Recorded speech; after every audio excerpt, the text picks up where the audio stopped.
everyone. Let me quickly show you how to make the instrumentation amplifier. I'll go to the file, new cell view. I'll call it as in 3 instrumentation amplifier 3 schematic. All right.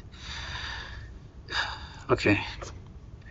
So for this we need to instantiate the operational amplifiers, and when I look at this, one of the general picture of the instrumentation amplifier, I know that I want the plus on the top, so the non-inverting end on top, and non-inverting end towards the bottom for the second and third op-amp.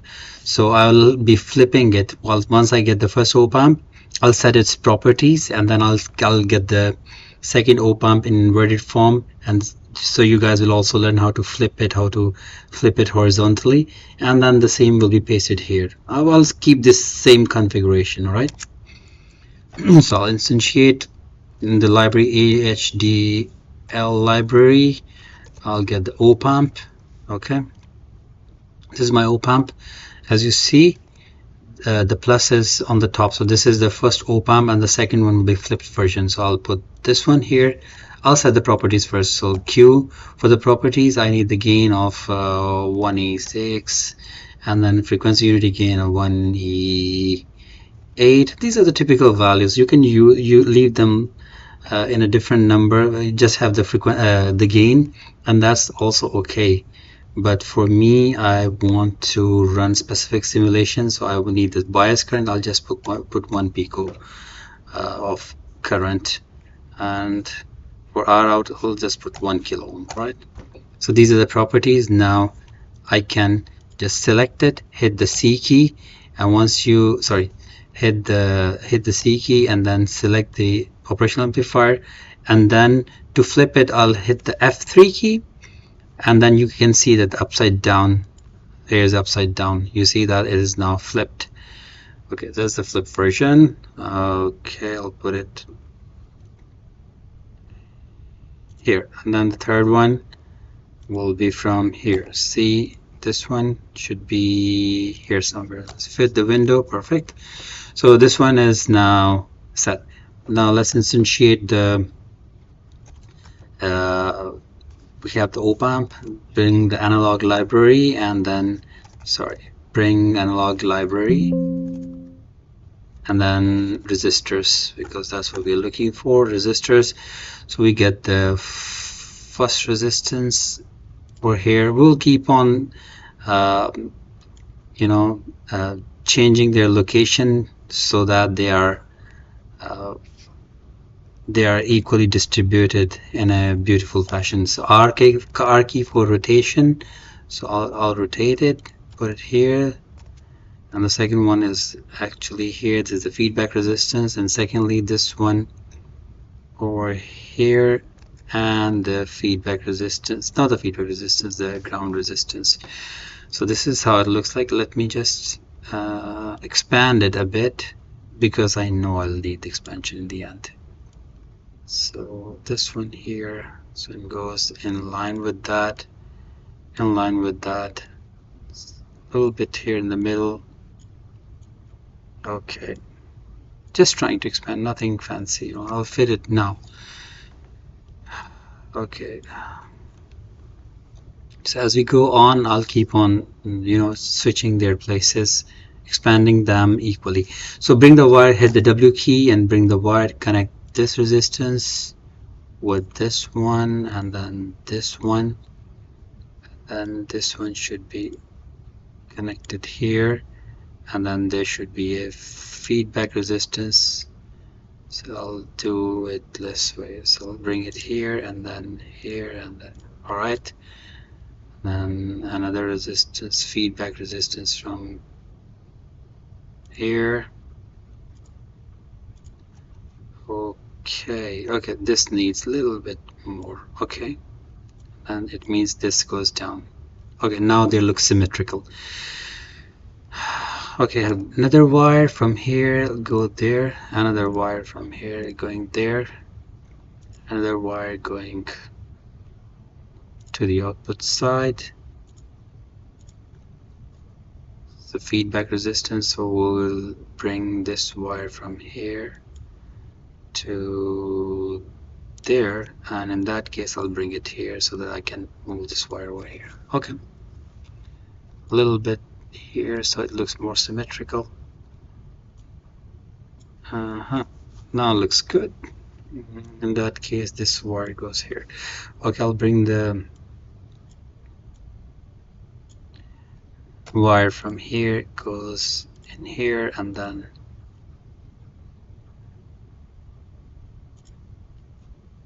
okay, this tells me that this op-amp has to come down. Sorry, U for undo, just a little bit undo again. Okay, I'll fix it one by one. So that wire is going back, so I'll bring it back. That's what this wire was doing. I'll bring a wire here from this one here, which then goes to the grounds. So this one, okay, I'll keep it here, at least somewhere here. Okay, again, just trying to make it symmetrical, both of these shapes, and so that it looks more like the ones you see. And we have the feedback resistance here, this resistance which goes to the ground, and then these R3s, R1, R2, all connected in a very nice fashion. Perfect. So bringing in the power supply, before that let me bring small wires which we can connect. VDD, escape W, sorry, VSS was V source, this is V drain, and again W wire, W wire, escape key W, escape key W, sorry, W, and hit the escape key. For the grounds I'll also take wires. Actually I'll take the wires here, otherwise we'll get the overlapping error, so I'm just trying to avoid the overlap error. So W, okay, errors are good, you know, but I know that this error will happen for sure, so I'm just trying to avoid that. So all VDD VSSs are now done. We have all the op-amps with the same configuration. For the resistors, I'll choose Q. I'll choose this one as 100 kilo ohms, and then this one as 100 kilos. Same goes for this one, 100 kilos. Q 100 kilos. Q 100K, sorry, wrong, 100K, Q 100K. This one is going a little bit here. Okay, and then this one should be 200 ohms, so that we can get a gain of 1000, so amplification of 1000. All this is set. Let me do the check and save. Looks symmetrical. Yes, I think this goes a little bit down, 1 point down, and then this goes here. Okay, that looks symmetrical. Okay, I'll bring VDD VSS. So for that, instantiate my VDC. So bring in the VDC and the another one VDC, and then hit the escape key, bring the wire, connect them, bring a wire, connect here, escape key, bring the wire, connect here, hit the escape key, and then bring instantiate and bring the ground. So the ground should be connected here in the middle of these, should be connected. To rotate, connected here to all the references, ground here, ground here, as well as here. Okay, all the grounds are connected. W wire is now connected with this ground. Okay, so now we'll start labeling, because VDD and VSS has to be labeled everywhere. So I'm going to bring label and I'll bring VDD1, VDD2, VDD3, VDD4, 1, 2, 3, 4. And we have VSS, VSS, VSS, VSS4, VSS. So this is my VDD1 connected to VDD2, and then 3, and then 4. And now we have VSS. Here's my VSS. VSS here, and then VSS here. Just remember that VSS is with the ground one, all right? In operational amplifiers, the VSS, which is the negative power supply, normally is with the inverting end, minus end, all right? VSS is there, so all of them are labeled now. Grounds are grounded. We need two inputs. For the inputs, it's an instrumentation amplifier. I'll give 1 millivolt input, amplitude of 1 millivolt on both hands. In the end, I want these, the output will be 2 millivolts multiplied by 1000, so 2 volts of amplitude, or 4 volts peak to peak. 4 volts peak to peak is the expected output. I would run them. There are two ways to instantiate that. So I'll instantiate VSine. Now, VSine, there are two ways to do it. I can do VSine here with the plus end and then connect it, and I can do the same thing here, but in that case I'll have to change the phase, the initial phase of this one of these, all right? Or I can just rotate it and connect it directly this way. Okay, both are same. So I'll connect W and wire, so I'm not changing the phase for this one. Okay, now we bring the ground here, bring the ground here. Okay, for the VSine, as I said, I'll give it amplitude of 1 millivolt, initial phase is 0, frequency is 1 kilohertz. Similarly for this one, now I won't be supplying any phase now, okay, because I already used the negative side of the system. So phase stays 0, 1 millivolt. Okay, let's do check and save. Okay, seems like the circuit is okay. So the circuit looks okay. For VDD, I will give it VDD should have a DC voltage of 5 volts. V minus should have 5. Do the check and save again. Okay, nothing's wrong. I'll be able to launch ADXL. Create new view. Yes. Instrumentation amplifier 3. And then create the test here. Yes. Set up the environment. Set up the environment to be 64-bit. Apply. Okay. Oh, I think I did not label the nets. Yes, so let us label the net here for the V1, V2, so that in the end we will be looking at our net labels. Also for the V output, I need the capacitor, otherwise it's hanging.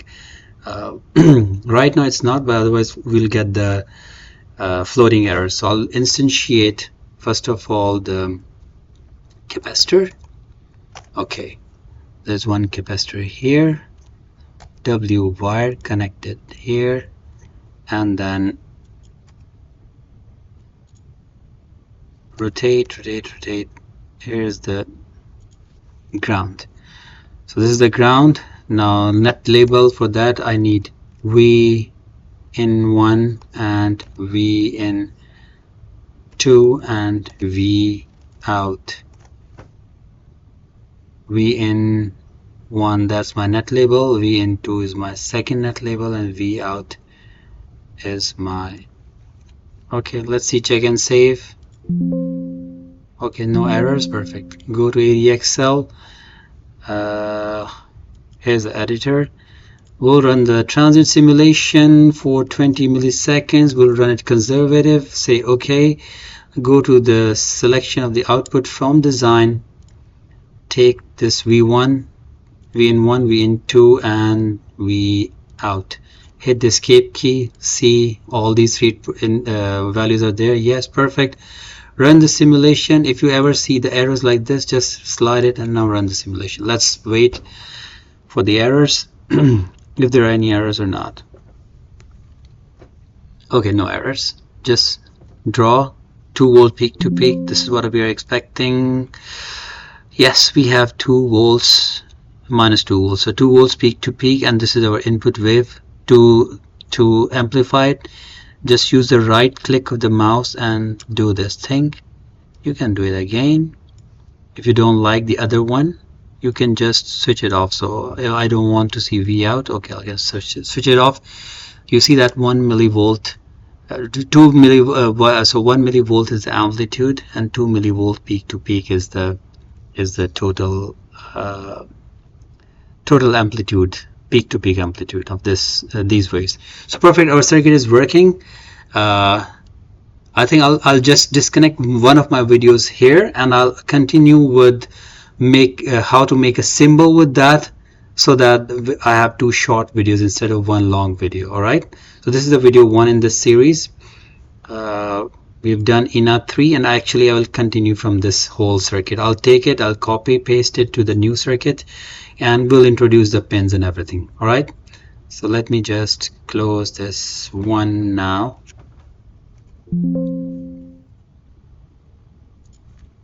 Here.